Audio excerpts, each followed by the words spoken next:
right, Jess. So thank you so much for joining me. We're doing these little talks from Woodcreek just to sort of talk about what it was like to make the show, give a little sort of behind the scenes. This will be through the fourth episode, so we'll see everything that River Stong has to offer Oh, us. good. I was going to ask. I was going Yes, to ask. we can spoil things through the end of it. But we're yeah, I mean, I just think it's going to be so fun to hear a little bit, especially about being a new player and jumping into this with very little knowledge of what I was what I was throwing you into. Yeah, I had the best time. I really didn't know what to expect. I mean, I've always been a fan of the fantasy genre, and Mm, I've played like Magic the Gathering and like a lot of fantasy video games, like sure, Oblivion sure. and whatnot. And then I felt like you married that with escape rooms, which is another big passion of mine. So actually, I felt quite at home, even though I didn't know when to roll and when not to roll, but Right. but I actually felt very at home within the world that you'd built. Yay. Oh, good. I'm happy to hear that. What did you think? Like, I'm always so curious before people play Dungeons and Dragons, what do they think it is? Like, did you think it was like magic with cards, or like what was your interpretation? I was very confused because people would describe it to me and I would just go, so it's acting. It's just Yeah, acting, it's just acting basically. Um, with dice. but yes, the rules always seemed hazy to me. Uh-huh. Uh-huh. I think I felt the biggest feeling I had coming into it was just nerves. I had nerves that I wouldn't be good, or Oh, that I would ruin the gameplay, oh no. or my last fear when I was creating River was that she would be really annoying. And I was like, I don't want to be that person that doesn't know how to play and is also a really annoying Oh my character. God. So I was trying to make her likable. Oh my God. No, the moment you opened your mouth as River, I think all of us at the table were like, oh, okay, she's come to play. We're so excited. I mean, really, I do think those kinds of strong choices, especially in a kind of one-shot game like this, are always the way to go. Because yes, maybe a character becomes annoying if you make them, to something if you're playing over like a year. But for Yeah. this kind of thing, I just think it was the perfect choice, especially because we had this wonderful thing of you not being in your body, so you got to like look different than who you are, which is always funny. That was really fun. Yeah. Yeah. Yeah. And that was something that you clued me in on early when you said, I think you specified Yes, that rule that I might yes, not be what I seem. And so that really opened up a whole new world to me to go, oh, okay, how do I make this funny or entertaining? yeah, Um, yeah, and I actually, by the end of it, I really fell in love with River, and I was yeah. sad to see her end. Well, that was important to us to make sure that every guest, even though you were only coming in for one adventure, make it feel like you had a full arc, that you had something you wanted, and that ultimately you were going to strive for that and hopefully get it. It was kind of emotional. Yeah. Well, we set up this really amazing relationship, your your My DeFlynn, beloved your Angelica de beloved Flynn. Angelica DeFlynn. We wanted to make sure that there was some resolution there for you. Yeah. But it was so sweet, yeah, to have your moment of coming together, final marriage and proposal for the forever in the afterlife. Did it go the way you thought it would go? Because obviously I don't know what happens in the rest of the show. Did you Yeah. get all the information that you So needed to? absolutely, we got everything we needed for the actual story. Now, D&D never goes the way that you think it's going to go. You always, like, as a dungeon master, you plan out this kind of, general blueprint of a story, and then it's just like you see your players go like this way and then that way and then backtrack and then jump forward and pull it in. So it's Mm, always kind of out of order and interestingly pieced together.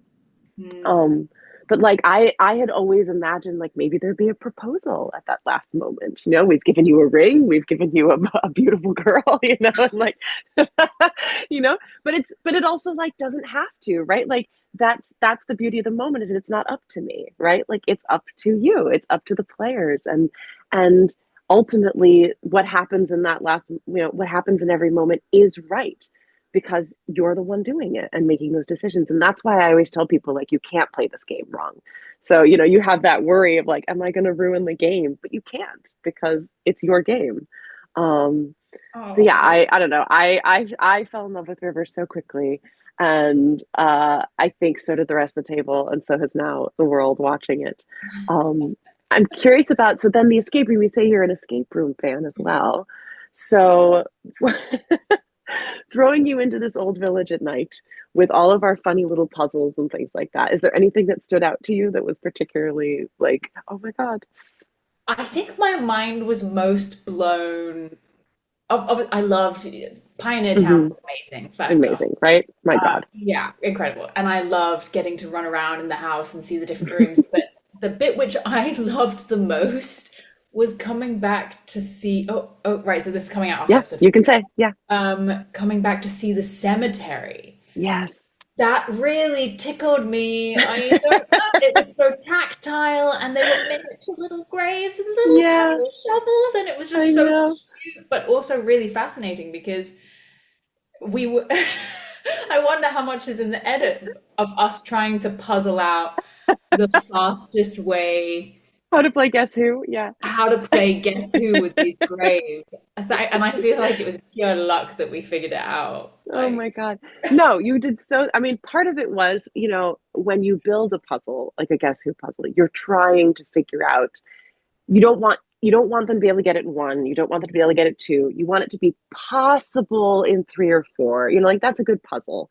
So, I'm figuring out, okay, male and female names. I want to make sure that they're spread in a way that's not going to give them too much. I want to make sure old and young are spread in a way that's not, whatever they guess is not going to get them too much. mm. So, you're kind of trying to design it a bit for ultimate effectiveness and But then did you enjoyment. get annoyed because we were just being so pedantic and arguing? No. Oh my God, not even a little bit. I mean, anything one that like brought attention to my silly puns that I had on my gravestones was like good by me. So as long as you were talking about my silly names, I was happy.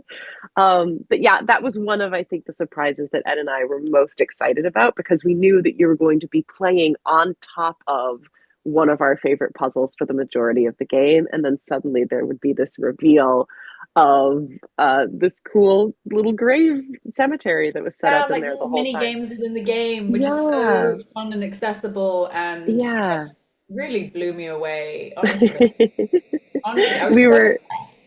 Thank you. I mean, we were very excited. I know Ed, up until the last minute, was like going around finding little gravestones and like he built that whole diorama. He put in the soil and made the little things. And I don't think I didn't see it really until the final reveal. Obviously, I knew it was coming and I knew what we wanted out of it. But that was kind of his fun little surprise.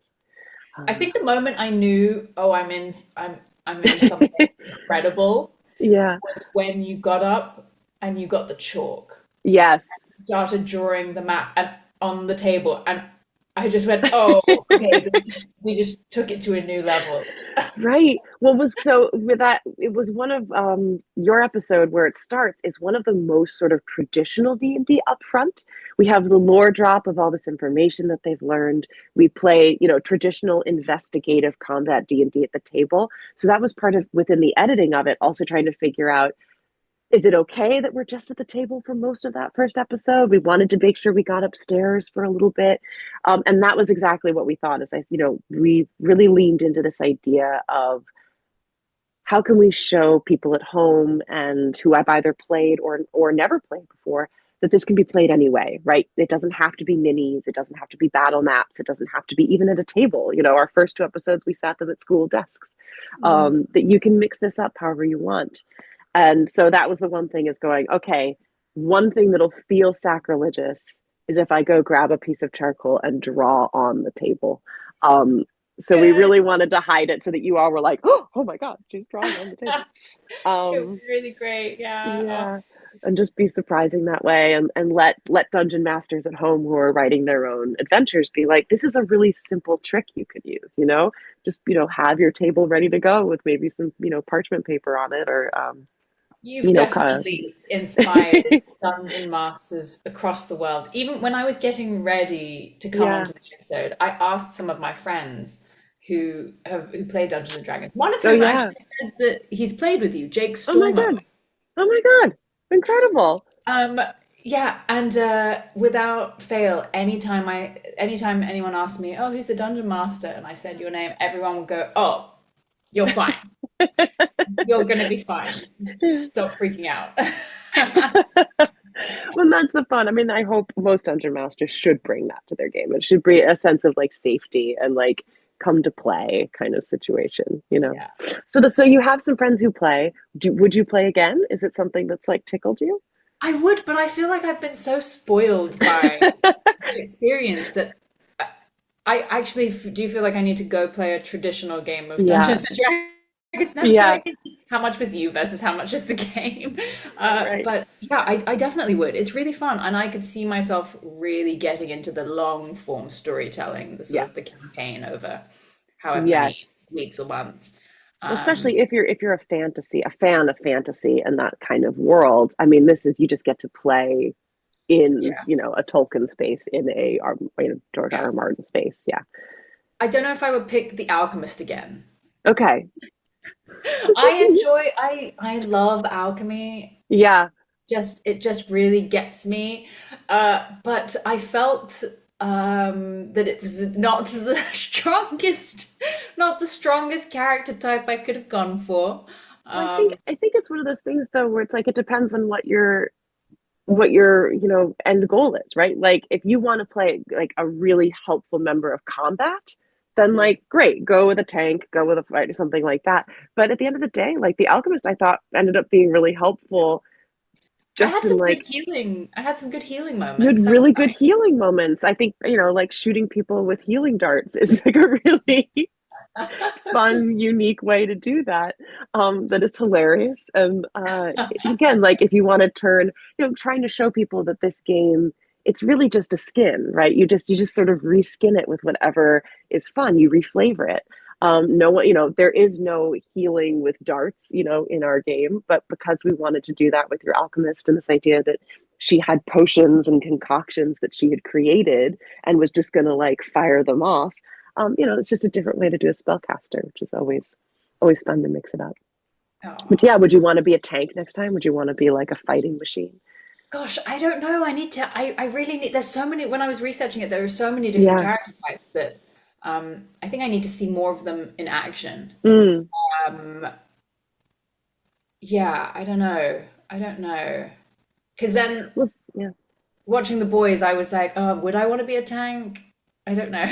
Well, that's the thing. Sometimes tanks, like I tend to play a lot of tanks. I like playing like fighters and monks and rangers and rogues and stuff like that, which tend to be more weapons based. But there's also a limitation on how much they can do, right? When you're a fighter, you come in, you hit twice, and that's your deal. And that's fun because you can flavor it with, you know, grossness and okay, oh, I slice their arm off or da, da, da, you know that stuff.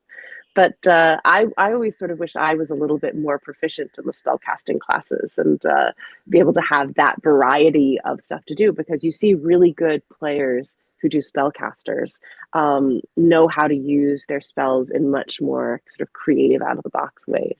So yeah, I don't know. It's out there's something for everyone, and a little bit's practice, right? I you have to kind of just do it a lot and see I'm what very kind of curious to see, because you have one more guest after me, or two. two more. Two more guests. I'm very curious to see what Yes. character types they have chosen, Yes. where they go. Yes, we have Sean Majumber, who is again another completely new player. That was been a consistency for the first of our three guests. And then even Will Wheaton, who's well known within the tabletop world, had never played 5e. He'd never played this edition of D&D. So he also was kind of feeling his way through it, Wait, so how many which is interesting. editions of D&D are there? So there's currently kind of a 5.5 edition out at the moment. So fifth edition is kind of the most modern recent edition. It's the one that came out that I think during this sort of big resurgence, this big boom what D&D is having is kind of during this 5e period era. But then they recently released a new edition that is more of an amendment to 5e. So we kind of call it 5.5 or even 5.24 because it came out in 2024. Um, And so it is compatible with 5e, but you have a few sort of updated rules. And I think a lot of what they're trying to do is make it more inclusive and make it feel less like this is a game for boys or for, one specific demographic or type. So, yeah, I've been really excited about some of those changes that they're making, those shifts. In my Been good. head, it's been going for so long, and I Yeah, would have 70s. expected it to be on like edition number 25 or something. I'm But you very play, yeah, surprised. they play it for a while. You have to play it for a few years. Yeah, like I think edition 5, I think was 2014 is the new rules. So it's been Wow. about 10, 12 years that they've been And so going when on they this release a edition. new edition, what do you mean? Yeah, They're releasing a new booklet, like a new leaflet, a or new rule set. So there's sort of the standard three books. This is great. This will be fun for our audience who doesn't know the game so well. Yeah. There's the player's handbook, there's the monster manual, and the dungeon master's guide, which are kind of the three main, rule books. And so whenever they release a new edition, they're releasing a new edition because there's significant enough changes in how to play the game that they need to kind of redo all of the material. So that's why this new one is less a full reset as it is, again, everything that you get in the new books is back compatible with fifth edition, which is good because there's a lot of really great material in fifth edition that I think people didn't want to lose. They wanted to continue playing with all of that. But yeah, it's a crazy world. Even I know very little about it. Like this is my my sort of gloss over what it all is because I'm sort of more of a homebrew person. I tend to make my own worlds rather than play off of the worlds from the published adventures. But I have played those published adventures, and they're a great way to get into it. They have a new starter set out, which is fun. That's a good way to get started if you're a new player. how Yeah, do you yeah. come up with your stories? Like they just come to you? Are you drawing inspiration from other games you've heard about?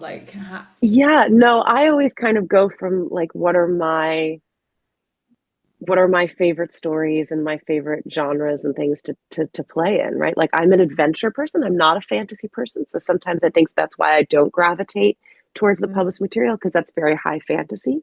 I'm more high adventure, right? I want Indiana Jones. I want Jaws.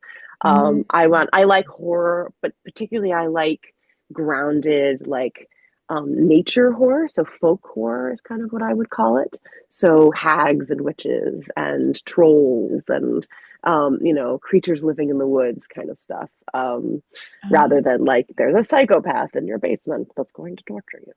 yeah, yeah. Um, yeah, so I find that like those are the stories that inspire me, and I go, well, I just want to be in Jaws. So how do I how do I make my players go through Jaws, or through The I think Witch or that's whatever? I think that's great for a new player because it's Yeah. more accessible than getting deep into the nitty-gritty of, well, this spell trumps this rule of Yes. which Yes.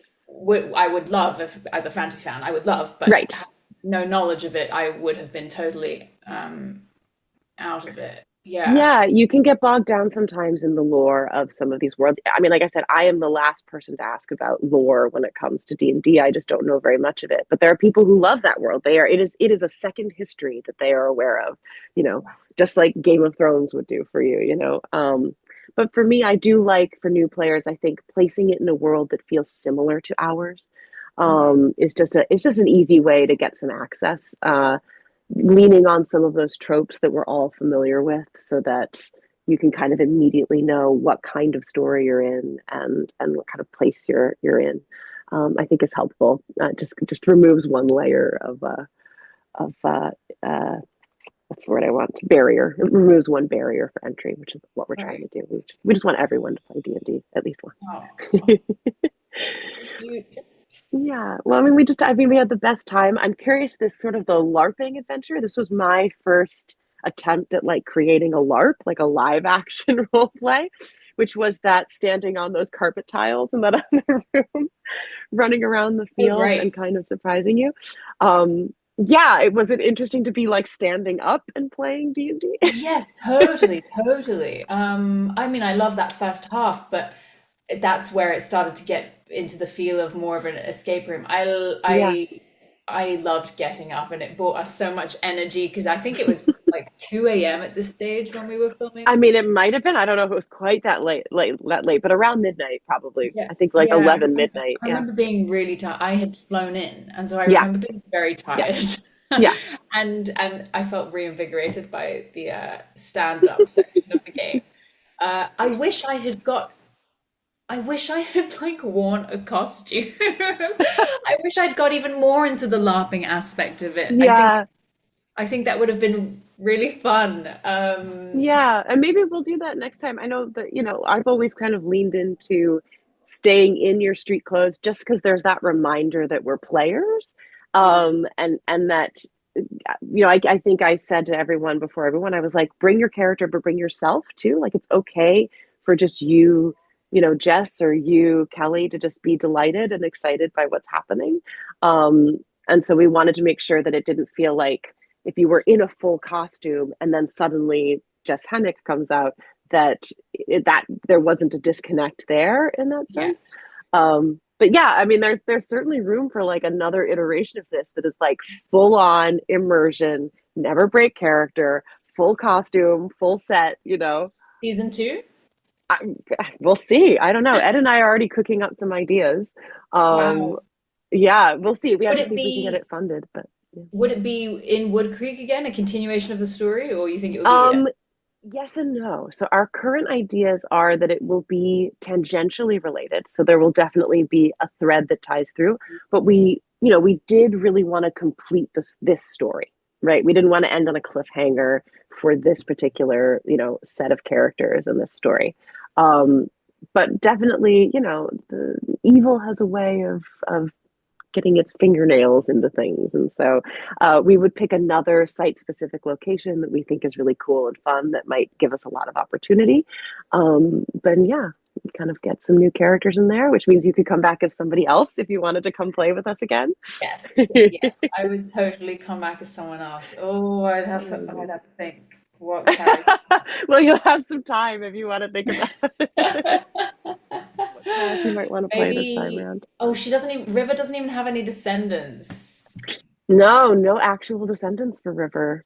River died too young. Poor young baby River. Young baby River. Maybe Angelica Duflin had descendants. Ooh, you could play an Angelica Duflin descendant? And how funny would that be that River fell in love with someone who looked exactly like her? She's I obsessed think with that herself. is the perfect story for River, honestly.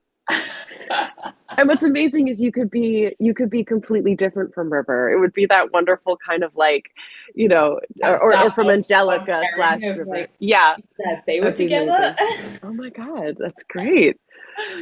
Opposites That's funny. attract. We love it. Yeah. Amazing. Well, thank you so much, Jess. I don't want to keep any more of your time unless there's something you want to talk about from the show. No, I had the best time. I can't wait to see where the show I goes. know. I can't wait to see you again. It was so nice to like get to catch up that little bit, but I felt like I was also so frazzled trying to get this thing made. So No, no, we have to again, have a proper catch up. like an But yeah, actual I'm so proper sit glad down. that this all came about because I just popped into set one day. Popped in to wander by. You asked me what I was doing. You seemed interested, and I was like, "Hey, you want to do it?" And Like, yeah, then you showed up. I can't believe it. what were the chances that Incredible. we would both be in Toronto at the same time? I know that just worked out too. Amazing. Incredible. Well, I'm so appreciative. You were so fantastic on the show. I mean, I love River with all my heart. I'm so glad that she found her true love and has peace. And yeah, you're exceptional, Jess. Thank you so much. Thank you for having me. You were the best. I can't wait to see the rest of the show.